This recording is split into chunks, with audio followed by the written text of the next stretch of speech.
Сәлеметсіңдер ме, балалар? Қазір қазақ тілі пәні. Бүгінгі сабақтың тақырыбы есептік және реттік сан есім.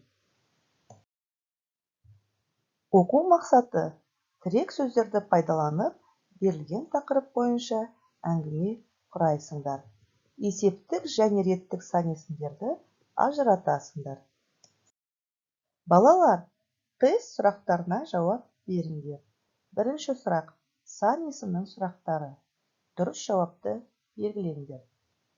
Екінші сұрақ сан есімдер қатарын табыңдар. Дұрыс жауапты белгілеңдер. Үшінші сұрақ есептік сан есім. Дұрыс жауапты белгілеңдер. Төртінші сұрақ реттік сан есім. Дұрыс жауапты белгілеңдер. Ал енді өздеріңді тексеріңдер.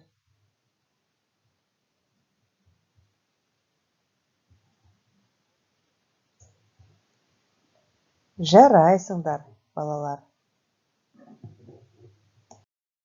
Балалар, оқулықта берілген Бейсебай Кіріспайұлының «Жаңбыр» атты өлеңін мәнерлеп оқыңдар. Оқыған өлең бойынша берілген сұрақтарға жауап беріңдер. Өлеңде не туралы айтылған? Жаңбыр жауғаннан кейін табиғатта қандай өзгерістер болады?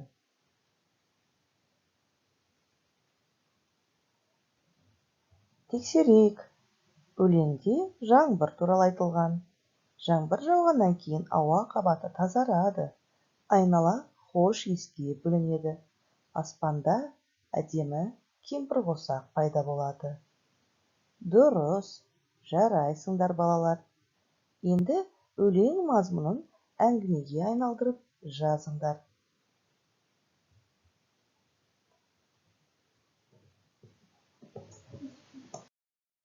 Балалар, екінші тапсырманы орындаңдар. Сандарды сөзбен жазыңдар.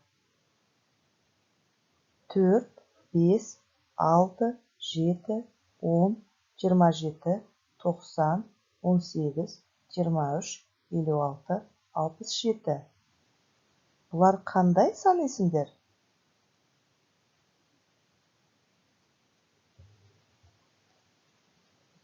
Өте дұрыс айтасыңдар. Бұлар есептік сан есімдер. Жарайсыңдар. Өздік жұмысын орындаңдар. Нешінші сұрағына жауап беретін сөздерді қатыстырып сөйлемдер құраңдар. Балалар, шығармашылық үзіліс жасайық. Бос торкөзге тиісті әріптерді қойып, жасырынған сөзді табыңдар. Сол сөз неше әріптен тұрғанын айтыңдар.